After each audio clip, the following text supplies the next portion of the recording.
Ada kisah yang lain Bapak Ibu sekalian, seorang budak, dinukil juga, dia sangat soleh. Karena solehnya, waktu lagi diperjualkan, belikan di pasar, maka ada seseorang orang soleh juga kaya beli dia.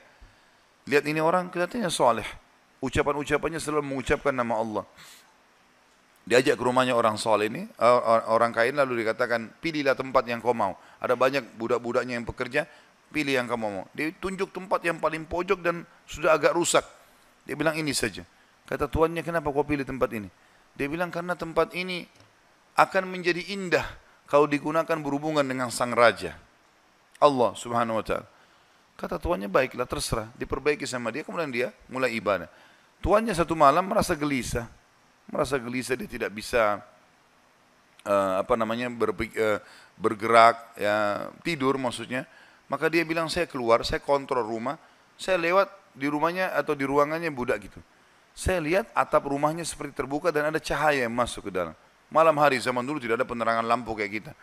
Maka dia bilang, saya intip di celah-celah dinding ruangan tersebut, saya temukan orang itu sedang sujud kepada Allah dan cahaya sedang turun di atas kepalanya. Maka saya dengarkan doanya dari malam sampai pagi. Dan selalu dia ucapkan, setiap dia minta hajat, lalu dia mengatakan, ya Allah, penutupan doanya, sesungguhnya kalau bukan karena haknya Tuanku sekarang ini, yang aku harus berikan, maka aku akan habiskan seluruh umurku ibadah kepadamu. Maka ini orang sampai menjelang subuh baru dia tinggalkan. Setelah didengarkan doa-doa yang indah dari budak ini, kemudian dia pulang ke rumah, ke kamar tidurnya. Istrinya tanya, kemana saja? Dia bilang ceritanya seperti ini. Istrinya awalnya tidak percaya. Dia bilang, baik, besok malam kita sama-sama ke sana. Besok malam diajak istrinya, dilihat. Terjadi hal yang sama. Cahaya yang terang, orangnya lagi sujud, dia ucapkan kalimat-kalimat doa yang mulia sama. Akhirnya mereka sepakat suami istri, kita bebasin aja budak ini. Ketuk pintunya menjelang subuh, kami sudah dengarkan doamu semalam, kami bebaskan kamu. Maka dia tiba-tiba mengangkat kepalanya ke langit, mengatakan, ya Allah, kalau seandainya setelah ibadahku yang aku kerjakan kepadamu ini mengganggu hubunganku denganmu, matikanlah aku. Tiba-tiba meninggal orang itu. Tiba-tiba meninggal.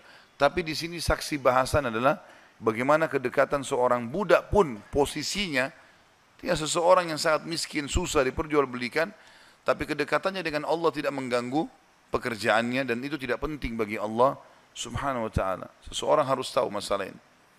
Kisah yang lain disebutkan, ada seseorang miskin, punya anak sekian, beberapa orang.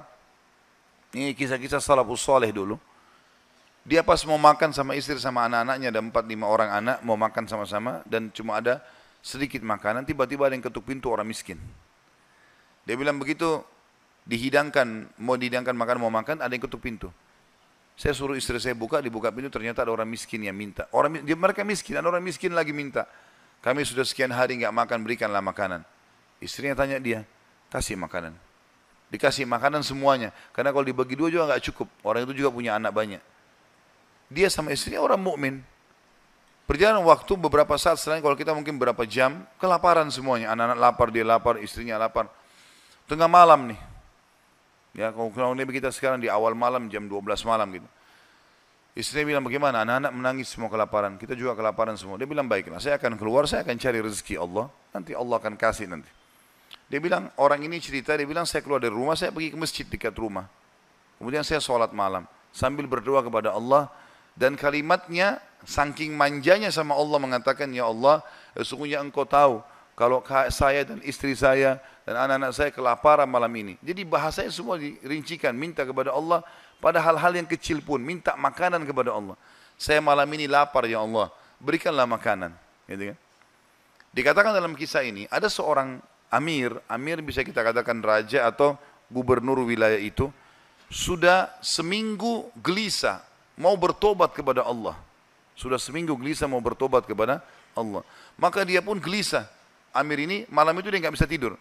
Dia keluar, dia ambil makanan terbaiknya, harta terbaiknya dari emas berkantong-kantong dibawa sama dia. Dia bilang, ya Allah, sebagai bentuk taubatku kepadamu, maka aku akan membagikan ini kepada orang yang membutuhkannya malam ini. Dan aku tidak akan memegang tali kekangan kuda ini, aku akan biarkan dia menuju ke arah yang manapun kau pandu. Maka kudanya pun jalan, hanya masuk ke dalam masjid yang ada orang susah tadi. Ini kisah nyata. Pada saat masuk, dia bilang, Amir ini bilang, saya tidak tahu kenapa kuda saya ke sini. Tapi ini rumahnya Allah. pasti ada sesuatu. Dia bilang saya turun dari kuda, saya masuk, saya temukan orang itu lagi berdoa. Dan doanya minta makanan. Maka saya pun berkata kepada orang tersebut setelah dia salam, saya sudah dengarkan doamu, dan saya salah satu hamba Allah, dia bilang, dan saya pemimpin, amir, ya, wilayah ini, saya niat taubat dan saya ingin memberikan ini, maka saya berikan kepadamu. Ambillah harta ini, uang ini cukup untuk dia menjadi orang kaya, karena banyak sekali, dan makanan juga sudah cukup. Dan dia bilang, amir ini bilang, pemimpin ini bilang, kalau seandainya kau butuh apa-apa, datang ke istana saya saja.